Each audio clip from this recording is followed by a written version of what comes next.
Ms. Tlaib just went through a series of things that she feels like this is, other than efficiency. And I have a term for what I believe is going on. I think it's just downright cruel. I think that you have people that literally do not have a heart. They're telling us that, oh, no, we're going to run the federal government like a business.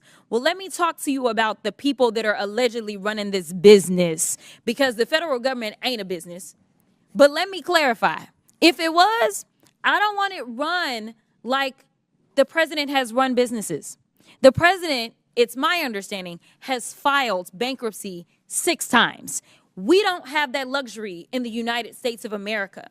But even when we start to think about Elon Musk, right now, as it relates to Tesla, the sales are down. As it relates to X, he has never made a profit since he bought X. In fact, the value of X is 75% lower than it has ever been. So if I am going to go look for somebody to run a business, I'm going to look for someone who is going to run one successfully. What's up, everybody? Major Retired Richard Ojeda here, and I think that this is downright cruel. I think you have people that don't have a heart. That's what Jasmine Crockett said, and she wasn't wrong. She wasn't just throwing out some dramatic soundbite. She was calling out Republican cruelty in real time.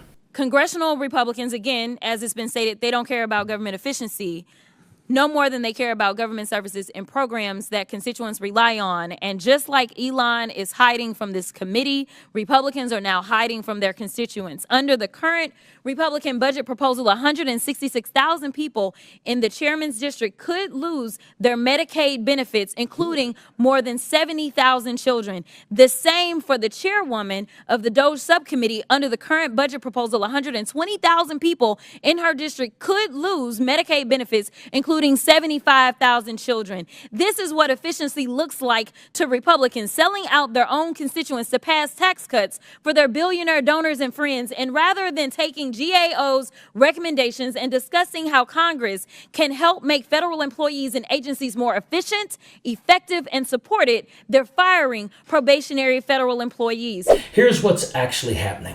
The GOP is out here pretending that they care about government efficiency. But what they're really doing is gutting Medicaid, cutting essential services, and firing thousands of federal employees while leaving billionaire handouts completely untouched. And the sad part is that these Republicans don't even care about their own constituents.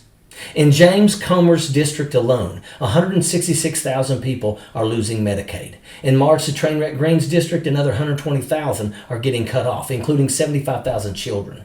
That's the reality of their so-called efficiency plan, suffering and despair cloaked in patriotism.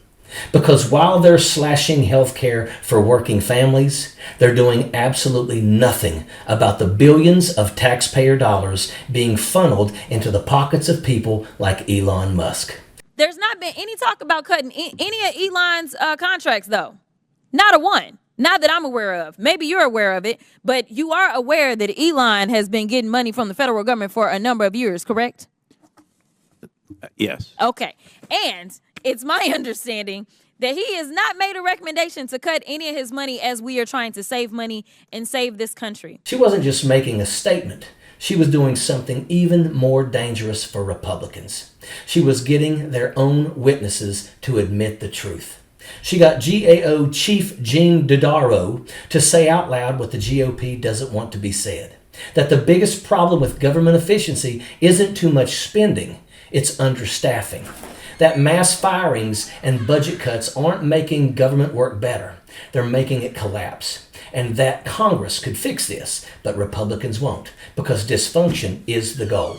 This is exactly why her style of questioning is becoming so popular. She's not just calling them out, she's forcing them to tell on themselves. And it's not just her. Jamie Raskin, Jared Moskowitz, and other Democrats are doing the same thing. They aren't letting Republicans just lie their way through these hearings anymore. They're trapping them in their own contradictions, exposing their hypocrisy, and putting everything on the record so these frauds can't rewrite the truth later. In your opinion, has Congress done enough to ensure the mass indiscriminate purging of federal workforce doesn't, quote, impede the government from cost effectively serving the public and achieving desired results? Yes or no? Well, I talked before about telling the truth, the whole truth, and nothing but the truth. Sometimes it's not a yes or no. I think Congress should get more engaged and proactive in this area. I've always encouraged administrations in the past to consult Congress in making some changes. Many of these things deal with laws that Congress passed, and I think Congress needs to get more active. I agree.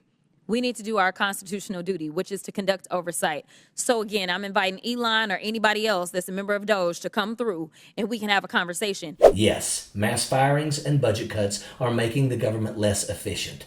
Yes, Congress could fix it if Republicans weren't blocking everything. And yes, this isn't about cutting waste. It's about breaking the system on purpose. And that's why Republicans hate this. For years, they've survived off of sound bites and deflections. They've never had to answer real questions. They just throw out some nonsense about big government and move on. But now they're getting put on the spot, on camera, and they have no idea how to handle it. And that's why they're going after her personally. They can't beat her in a debate, so they try to smear her instead. But the truth is already out there. What Crockett exposed wasn't just Republican cruelty. It was their entire strategy. Break the government, then blame it for not working. Make life harder for working people while billionaires keep cashing in. Destroy services that people rely on, then pretend they were never needed in the first place.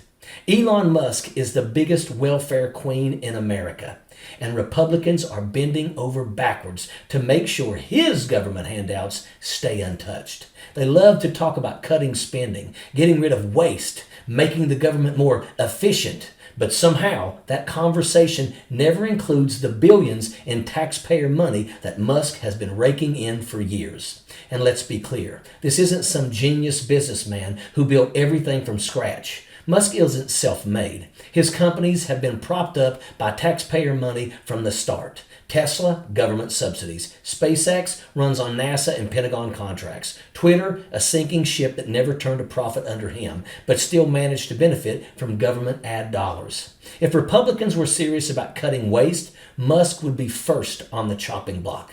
His businesses are tanking, Tesla sales are down, X has lost 75% of its value, and the only reason he's still afloat is because he knows how to milk the system. They'd rather gut federal programs that actually help people survive, because at the end of the day, they don't serve their constituents. They serve the billionaire class. And the most infuriating part, Republicans have successfully convinced their voters that the real enemy is the working class, while billionaires like Musk sit back and laugh. They've got people fighting over scraps while they hoard everything at the top. Jasmine Crockett put it on the record. She forced a government official to admit that this entire system is rigged in favor of people like Musk. And if this conversation keeps going, if more people wake up to the truth, then maybe, just maybe, this scam falls apart. Republicans aren't cutting waste. They're cutting the lifelines that keep working families afloat while billionaires like Elon Musk keep cashing in. They'll strip Medicaid from kids, gut food assistance, and fire federal employees. But somehow, Musk's government contracts remain untouched. That's not efficiency. That's corruption. Jasmine Crockett called it out for what it is. She forced a government official to admit that the real inefficiency comes from mass firings and intentional sabotage. And she made it clear, this isn't about saving money. It's about breaking the system so they can hand over more to the ultra-rich. They want you to believe that struggling families are the problem while billionaires loot the country in broad daylight. The people are starting to see through the scam. And as long as fighters like Crockett keep exposing the truth, Republicans are going to have a much harder time selling their lies. And that is an absolute fact. Sappers clear the way, airborne all the way.